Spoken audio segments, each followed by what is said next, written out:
practitioner at the Richland Hospital Clinic. I've been here for the last 4 years working alongside Dr. Dickman to head up our Get Fit weight loss program and also working to see overflow patients from our urgent care clinic. I'm the oldest of 6 kids, and so I've always been kind of a caretaker, which was what inspired me to get into the healthcare field.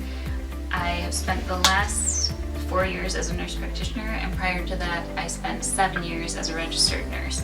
Being a registered nurse gave me the background to have kind of a holistic approach to patient care, where I can focus on not only the healthcare aspects but also meeting the spiritual and emotional needs of patients as well. As a healthcare provider, it's very important to me that I can empower my patients to make their own healthcare decisions and give them the knowledge that they need to make informed healthcare decisions on their own.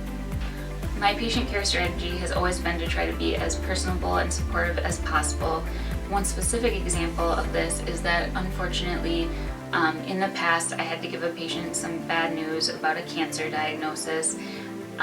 Personally, my mom passed away 2 years ago after 5 different bouts of breast cancer, so it was really challenging for me to give the patient this bad news, and I felt really worried about how he and his spouse would take this. So it was one of those situations that no provider really wants to be in. Unfortunately, it's kind of the reality of the gig. So I gave them this news. I met with them several times.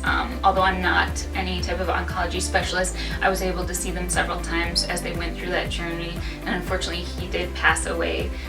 The bright side that's come out of that for me is that I felt so worried that they wouldn't ever want to see me again just because of the bad news that I had to give, but they actually kept coming back multiple times, and then I still get to interact with his wife on a semi-regular basis, and so that has been really inspiring to me. It meant a lot that they stuck with me even through all of the bad news that I had to give.